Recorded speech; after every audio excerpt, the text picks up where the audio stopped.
오늘은 우리가 잘 아는 의심 많은 도마라는 인물을 통해서 하나님의 은혜를 함께 나누어 보려고 합니다. 예수님께서 십자가에 죽으시고 3일 만에 부활하신 후에 제자들을 찾아가셨을 때 도마는 마침 그 자리에 없었습니다. 그리고 나중에 나타났는데 다른 제자들이 예수님이 부활했다라는 소식을 전해주었습니다. 그런데 그 사실을 믿지 못한 도마는 내가 그의 손에 못자국을 보며 내 손가락을 그 못자국에 넣으며 내 손을 그 옆구리에 넣어보지 않고는 믿지 않겠다고 말합니다. 그 일이 있은 후 8일 후에 제자들은 문을 잠그고 집에 모여 있었는데 부활하신 예수님께서 바로 그 자리에 나타나셨습니다. 그러면서 부활을 의심하고 있던 도마에게 직접 말씀하시죠. 내 손가락을 이리 내밀어 내 손을 보고 네 손을 내밀어 내 옆구리에 넣어보라. 그리하여 믿음 없는 자가 되지 말고 믿는 자가 되라. 이 도마는 예수님의 손과 옆구리에 직접 만져본 후에 이렇게 고백하죠. 나의 주님이시요 나의 하나님이시니이다. 그런 도마에게 예수님 뭐라고 그러십니까? 너는 나를 본고로 믿느냐? 보지 못하고 믿는 자들은 복되도다. 이 도마의 이야기는 우리에게 참 많은 생각을 하게 합니다. 예수님과의 관계는 어떠해야 하는가? 믿음이란 무엇인가? 보고 믿는 것과 보지 않고 믿는 것은 무엇일까? 그렇다면 바른 신앙은 무엇일까? 어떻게 생각해 보면 도마라는 제자는 성경에 나오는 인물 중에서 가장 일반적인 성도들의 모습과 비슷하다고 할 수 있습니다. 성경에 나오는 인물들의 대부분이 일반 성도들이 가질 수 없는 믿음을 가지고 하나님의 놀라운 일들을 일으켰다는 것을 볼 때 사실 우리들의 현실적인 믿음과는 너무 거리가 멀게 느껴지기도 합니다. 그래서 그런 위대한 성경 속 인물들이 가졌던 믿음의 모습을 우리가 과연 가질 수 있을까 하는 의심을 갖기도 하죠. 그런데 도마는 너무나 일반적이고 상식적인 반응을 했다는 데 있어서 우리들의 모습과 가장 비슷한 모습을 보여주고 있는 것이죠. 아마 도마의 상황이 지금 우리 앞에 놓여진다고 하면 저 같아도 도마와 같은 행동을 했을 것 같습니다. 직접 만져보지도 않으면서 그게 진짜일까를 의심하는 것보다는 차라리 직접 만져보는 것이 더 확실한 방법일 테니까요. 그래서 저는 오늘 도마라는 인물의 이야기를 통해서 의심과 믿음 사이 어딘가쯤에 있을 우리의 신앙을 점검해 보려고 합니다. 가장 먼저 생각해 볼 것은 주님과의 관계입니다. 우리와 주님과의 관계는 어떤 관계여야 할까요? 부활하신 예수님은 제자들에게 나타나셔서 특히 부활에 대해 의심하고 있는 도마를 향해 보지 못하고 믿는 자들은 복되다라고 말씀하십니다. 여기 보지 못하고라는 말은 보지 않는다라는 말과는 다른 말이죠. 보지 않는 것은 자신의 의지로 보지 않는 것이지만 보지 못하는 것은 스스로 보고 싶어도 볼 수 없는 상태를 말하는 것이죠. 그러니까 보지 못하고 믿는 자들은 자신이 원한다고 해서 볼 수 있는 것이 아니라 보기를 원한다고 해도 볼 수 없는 상태에 있다는 것인데 그렇다 하더라도 믿는 자들은 복되다라는 말씀입니다. 믿음이라는 것은 꼭 보아야 하고 만져야만 가질 수 있는 것이 아닙니다. 예수님의 말씀처럼 보기를 원하고 만지기를 원하더라도 반드시 그렇게 할 수 없다 해도 믿는 것이 완전한 믿음이라는 거예요. 믿음은 세상적인 조건에 있지 않다는 겁니다. 믿음은 우리의 어떤 신앙의 경험이나 성경적인 지식이 반드시 필요한 것은 아니라는 거예요. 어떤 지식에 대해서 갖는 의심은 좋은 것이죠. 아무런 의심도 않고 그저 덮어놓고 믿는 것은 반드시 좋은 것이라고 할 수는 없겠죠. 그런데 특히 현대사회에서는요, 사람들이 의심을 할 수밖에 없는 상황들이 너무 많습니다. 특히 마트에 가서 음식을 살 때 어느 지역, 어느 나라에서 온 것인지 늘 확인을 하죠. 그런데 그것도 모자라서 표기되어 있는 것만으로도 모자라 또 믿지 못해서 웬만한 것들은 직접 만들어 먹는 가정이 많죠.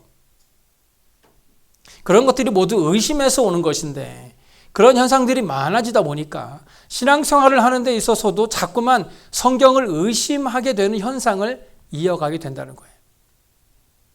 그러다 보니 야고보서 1장 6절 이하의 말씀은 오늘날 믿는 성도들에게 정말 필요한 말씀 중에 하나가 된 것 같습니다. 오직 믿음으로 구하고 조금도 의심하지 말라. 의심하는 자는 마치 바람에 밀려 요동하는 바다 물결 같으니 이런 사람은 무엇이든지 주께 얻기를 생각하지 말라. 사 먹는 음식은 의심하는 것이 더 좋을 수도 있겠지만 믿음을 의심하는 사람은 바람에 밀려 요동하는 바다 물결같이 세상의 유혹에 쉽게 흔들리고 떠내려가니 이런 사람은 아무리 길게 기도를 한다 해도 하나님께서 그의 기도를 응답하지 않는다는 것입니다. 그래서 우리의 신앙생활에 믿음이라는 것은 제일 중요합니다. 더군다나 믿어진다는 것이야말로 가장 큰 축복이라고 할 수 있죠. 왜냐하면 믿어진다는 것은 자신의 의지나 노력으로 되는 것이 아니기 때문이에요.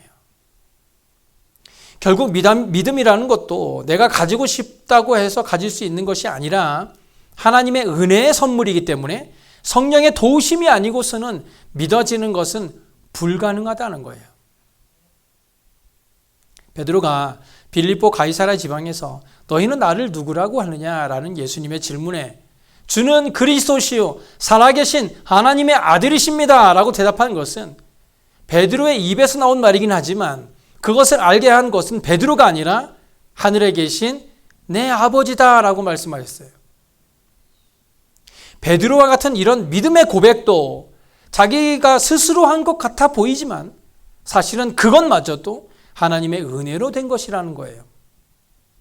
다시 말해서 성령의 감동하심이 없이는 그 어느 누구도 믿음의 고백을 할 수 없다는 것입니다. 그러니 믿어진다는 것이 얼마나 큰 축복입니까? 고린도전서 2장 12절에도 우리가 세상의 영을 받지 아니하고 오직 하나님으로부터 온 영을 받았으니 성령이죠. 이는 우리로 하여금 하나님께서 우리에게 은혜로 주신 것들을 알게 하려 하심이라고 말씀하죠. 결국 믿어지는 것이 은혜라는 것입니다. 만약 여러분 중에 성경이 믿어지지 않고 하나님의 말씀과 약속과 축복이 믿어지지 않는 분이 계시다면 하나님께 기도해야 합니다. 믿어지지도 않는데 그냥 그렇게 교회에만 다니고 있는 것은 아무런 의미가 없습니다. 믿어지지 않는다면 가슴을 치며 하나님 앞에 성령의 은혜를 부어주셔서 믿어지는 은혜가 있게 해달라고 간절히 기도해야 하는 것입니다. 부활하신 주님이 제자들을 만났을 때 도마는 그 자리에 없었어요. 무슨 이유에서인지 성경에 기록되어 있지는 않지만 도마는 그 자리에 없었기 때문에 예수님이 부활하셨다는 소식을 제자들로부터 듣게 되었을 때 믿을 수 없었던 겁니다. 자기가 직접 보아서도 믿을까 말까인데 남의 말을 듣고 믿을 사람이 얼마나 있겠습니까? 도마가 보기에는 예수님이 죽었다가 다시 살아났다고 하는 다른 제자들이 마치 정신 나간 사람처럼 보였을지도 몰라요. 왜냐하면 도마는 지금까지 자기가 살아오면서 그런 경험을 해본 적이 없기 때문이죠. 한 번도 경험해보지 못한 것들을 말로만 듣고 있으니 믿지 못하는 것도 어쩌면 당연한 결과였겠죠. 이렇게 자기가 경험해보지 못한 것이나 보지 못한 것들을 믿지 못하는 사람은 1차원적인 사람입니다. 항상 육신의 경험이나 감각을 통해서만 믿기를 원하는 사람들이기 때문이죠. 하지만 진리의 세계는 차원이 다릅니다. 진리는 보이지 않습니다. 그래서 진리를 믿는 사람은 보이지 않는 세계를 믿는 것입니다.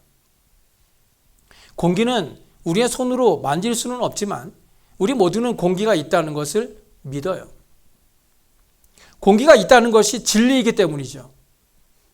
진리는 보이지 않아도 믿는 것입니다. 도마는 논리적인 사람입니다. 논리적이면서도 자기 지식에 빠져 있는 모습이 현대인들과 많이 닮아 있습니다.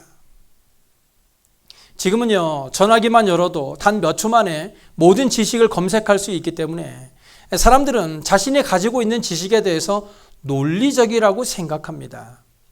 그래서 믿음에 대해서도요, 논리적으로 믿으려고 하죠. 그런데 오늘 본문에서 도마에게 하신 예수님의 말씀을 한번 보세요. 너는 나를 본고로 믿느냐? 보지 못하고 믿는 자들은 복되도다.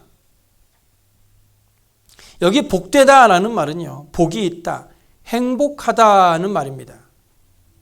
행복의 반대는 불행이죠. 그렇다면 예수님의 말씀으로 본다면 믿지 못하는 사람은 불행한 사람이라는 거예요. 여기서 특별히 예수님께서 말씀하신 믿는다는 것은 예수님의 부활을 말하죠. 그러니까 예수님의 부활을 믿지 못하는 사람은 불행한 사람이다라는 것입니다. 예수님께서 이 땅에 계실 때 질병에 걸린 사람들을 고쳐주실 때 그에게 어떤 출신이냐, 어떤 가문이냐, 어떤 학부를 묻지는 않았어요. 혹은 어느 교회 다니세요? 앞으로 교회에 다닐 것인가요? 이런 질문도 하지 않았어요. 예수님이 그들을 고쳐주시면서 물으신 것은 동일하게 하나뿐이었어요. 그것은 바로 믿음이죠. 그 사람에게 믿음이 있느냐, 그 하나만 보셨습니다. 예수님이 나사로가 죽었다는 소식을 듣고 가셨을 때 마리아와 마르다는 당황해했습니다. 그런데 예수님은 그들을 향해서 이렇게 말씀하시죠. 나는 부활이요 생명이니 나를 믿는 자는 죽어도 살겠고 무릇 살아서 나를 믿는 자는 영원히 죽지 아니하리니 네가 이것을 믿느냐. 예수님은 계속해서 믿느냐에 대해서 물으시죠. 이에 대해 마르다가 뭐라고 합니까? 주는 그리스도시요 세상에 오시는 하나님의 아들이신 줄 내가 믿나이다. 나사로의 누이들에게 예수님이 원하시는 대답은 내가 믿나이다 라는 말입니다. 그들이 믿을 때 죽었던 나사로가 살아난 것입니다. 의심이 많았던 도마의 불행은 무엇이었습니까? 바로 믿지 못하는 거예요. 우리에게 태산같이 큰 문제가 생기고 죽을 것만 같은 질병이 오고 마음이 무너져버리는 슬픔이 오더라도 그런 모든 문제가 우리에게 아무런 문제가 되지 않을 수 있는 이유는 믿음에 있습니다. 우리에게 믿음이 있다면 아무리 큰 문제라 할지라도 그 모든 문제를 해결하시는 분이 우리의 삶을 주관하고 계시니 걱정이 되지 않는 겁니다. 그런데 우리에게 믿음이 있어야 그런 모든 문제들이 아무런 문제가 되지 않는 것이지, 이 믿음이 없으면 아주 작은 문제라도 그 작은 문제들이 해결이 되지 않아서 점점 커지고 꼬이고 겹치게 되면 그의 삶이 언제 무너질지 시간 문제입니다. 그렇기 때문에 우리에게 있어서 믿음이 너무 중요한데 그 믿음이 견고해지기 위해서는 의심이 사라져야 한다는 거예요. 예수님의 부활을 믿지 못해서 내가 그의 손에 못자국을 보며 내 손가락을 그 못자국에 넣으며 내 손을 그 옆구리에 넣어보지 않고는 믿지 않겠다고 했을 때 예수님이 오죽 답답했으면 내 손가락을 이리 내밀어 내 손을 보고 내 손을 내밀어 내 옆구리에 넣어보라. 그리하여 믿음 없는 자가 되지 말고 믿는 자가 되라 라고까지 했겠습니까? 예수님이 보시기엔 참 답답했을 것 같아요. 오죽했으면 와서 만져보라. 성도들 중에는 믿으면서도 의심하면서 믿는 성도가 있습니다. 변덕스러운 콜로라도 날씨처럼 믿음이 상황에 따라 달라집니다. 우리는 가끔 구름이 잔뜩 낀 날씨를 보며 해가 뜨지 않았네 라고 말하죠. 그런데 사실 해가 뜨지 않은 것은 아니죠. 해는 구름 뒤에 떠 있습니다. 구름이 사라지면 빛을 드러냅니다. 아무리 구름이 해를 가리고 있어도 해가 있다는 것을 의심하는 사람은 없습니다. 하나님의 은혜는 모든 사람들에게 똑같이 내려지고 있는데 우리의 마음이, 나의 마음이 생각에 세상의 걱정과 염려로 하나님을 가리고 있어서 하나님의 은혜를 보지 못하는 거예요. 하나님은 변함없이 우리를 사랑하고 축복의 빛을 비추고 계시는데 세상에 대한 욕심과 다른 사람에 대한 시기 질투로 인해서 하나님이 가리워져서 보이지 않는 것입니다. 그런데 우리는 그럴 때 말하죠. 하나님은 우리를 사랑하지 않네? 문제는 자신에게 있습니다. 지금 우리 머리 위에 있는 먹구름은 다 나로 인해 생겨난 것들인데 그래서 우리의 눈이 하나님을 바라보지 못하고 까맣게 덮여있는 먹구름만 보고 있는 것인데 우리는 자꾸만 문제를 다른 곳에서 찾고 나는 아무런 문제가 없으니 다른 것들이 변화해야 한다고만 생각을 합니다. 우리는 해가 보이지 않는다고 해서 불평하고 원망하기 전에 구름을 걷어내야 합니다. 구름이 걷히면 해가 드러나듯 하나님을 볼 수 있을 것입니다. 그런데 구름을 걷어내는 방법은 의심하지 않는 것입니다. 하나님은 늘 저 구름 뒤에 있다는 것을 의심하지 않고 믿을 때 하나님을 가리고 있는 먹구름은 거치게 될 것입니다. 그래서 우리는 늘 우리의 신앙을 고백해야 합니다. 하나님을 보지 못하게 막고 있는 먹구름을 걷어내려면 우리의 입술로 날마다 우리의 신앙을 고백해야 합니다. 예수님이 십자가에 죽으신 후에 제자들은 불안에 떨고 있었습니다.